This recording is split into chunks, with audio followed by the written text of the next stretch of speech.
there, guys. So I just had a friend of mine post a blog on my blog. They did a guest blog, and this person is a personal trainer. And they were just giving some tips on something that they call reactive versus proactive thinking when it comes to food. And so I just wanted to create a video to kind of go along with that blog because it is such a great concept, and it is a conversation that I have with my clients all the time. The concept with food is you can either take this reactive approach, which is, oops, I ate pizza and I went out for beer, and I had those 4 cookies I wasn't planning on having, and now I feel like crap, and so forget the whole thing. I'm never gonna get to my goals. A lot of it just comes down to the daily planning of, I didn't pack a meal for lunch and so I ate pizza. The way that you eat is based on habits. It's based on what's convenient. It's based on your schedule. It's based on just what you're used to. But because you get in these habits where you're not thinking, you're just mindlessly eating, what it can do is end up preventing weight loss, or you may not even realize that you're completely hindering your progress and wondering why it's so hard for you to reach your goals. Proactive thinking about food is planning ahead. It's that old saying, if you fail to plan, then you plan to fail, which is so true when it comes to food.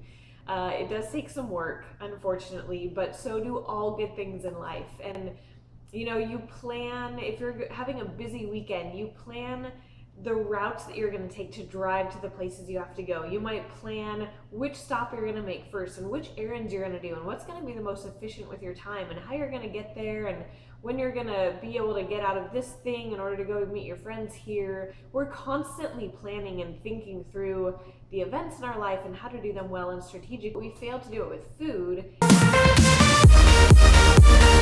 Practically, how do you do this? My friend wrote in the blog, one thing you should start with is to write everything down in a food journal, or use MyFitnessPal. The MyFitnessPal app is amazing. You just plug in your food and it calculates everything for you. But start writing down when you eat, what you're eating, how much you're eating, and even why you're eating. What are you feeling at that moment?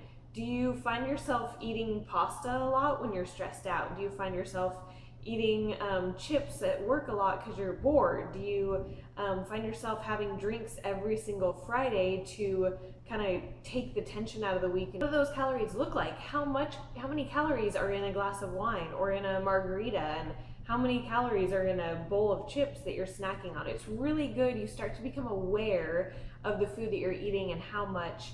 And that's a great way to start figuring out where you're at, so you can figure out where you want to go. So once you know where you're at, then you want some sort of goal. You want to know, are you trying to lose weight, and by what time? And from there, of course, you want to know how many calories you should be eating. So this is going to be different for every person. Every body type is different. Your goals are different. Your lifestyle is different. And so there's no easy way to just give you that. Don't look up anywhere and go with anyone that says you should eat 1,200 calories, you should eat 1,600 calories, you should eat 3,000 calories, because everyone is different. Everyone's metabolic rate is different, your activity level. There's so many factors that take into play. And so that's why someone like a trainer, someone like me, can help look at your lifestyle, look at what you're currently doing, eating, your body, take these things into account and figure out a good calorie count that will work for you to gain muscle or to lose weight or to maintain whatever it is that you're trying to do. You can also use helpful tools like MyFitnessPal will help a little bit. It's not super accurate. You can try also something like freedieting.com. And then from that point, you can figure out your macronutrients, your proteins, your fat, and your carbohydrates. How many of those you should be eating a day. And again, that depends on your goals and on your body type and how your body reacts to these food. But once you have that, then you can very easily plan every day what you should be eating and how much. The night before, or the morning of, and I like the night before because then nothing can get in the way, planning what your meals are going to be, how much you're going to eat. So maybe you're going to a birthday party one night. You can plan by maybe earlier in the day if you know you're going to be having cake or you're going to be having burgers or whatever is being served there. Then you can know, okay, maybe I'm going to have a lot of fat and a lot of carbohydrates tonight. So maybe I'll reduce a few of those from earlier in the day, have a lot of protein, keep myself filled up, and maybe have a snack right before I go so that I'm not too hungry when I get to the party. And then once I'm there, then you know about how many calories you have left. So if you're tracking it, you might see, okay, I have 700 calories left for this day. Now I know I can have kind of a splurge night, and know how much I can eat, so that rather than exceeding your calories by 1,000 that day and kind of derailing all of your hard work from the week, then you know about how much you can eat. And you can even maybe plan an extra 20 minutes of cardio that day or something to kind of help make up for that. And honestly, that's how I approach pretty much every day. And at this point, it's fairly mindless for me, but I think through the entire day where I'm going to be, what I'm going to be eating, what snacks I need to take with me, what meals I need to pack. And then once I'm at an event, I know how many calories I have left and what I can safely eat and still stay within my calorie range. And that way, you're staying on track. You can keep working towards your goals. It takes a little getting used to, but this is very, very important, is learning what's in foods, how much can you eat, and really thinking ahead of time, kind of setting a roadmap for where you want to go and how you're going to get there.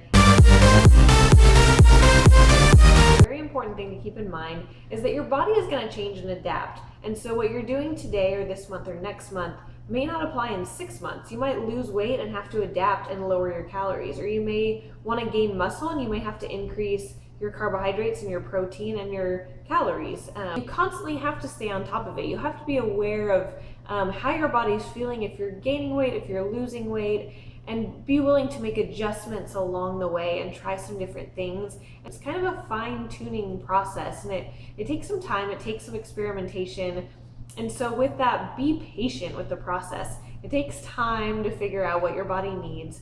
Weight loss takes time, and that's totally fine. So just know that in the process of eating, you're gonna make mistakes, you're gonna have hang-ups, and that's whatever, that's totally fine. The best thing to do if you mess up is just get right back on track with healthy choices, healthy eating, so that you keep that a habitual lifestyle. So these are things you can do. You have it in you. You can get there, I promise. And I think sometimes we just need to hear that and remember it, that these are goals that we can accomplish. It's not that our body can't do it or we're not meant to look a certain way. You really can. It just takes some hard work and some planning and a lot of patience. If you need help figuring out your macronutrients, or you just need a meal plan so you don't even have to think about it, you want a little helping hand, let me know. That's what I'm here for. I love putting together very custom plans for people. And if you want to read that blog and you want to get a little bit more information on this, visit my website at overlookedbeauty.com. And there is a blog up on there, and a special thanks to Peter Hahn for writing that blog for me. Please also make sure to like and share that blog to show a little appreciation, and continue to go back there as well for additional information, inspirational posts, motivation. I put a lot of stuff on that blog as well as on YouTube, so I'd love to see you there. And if this is helpful, please like, share, and subscribe, and I will see you soon.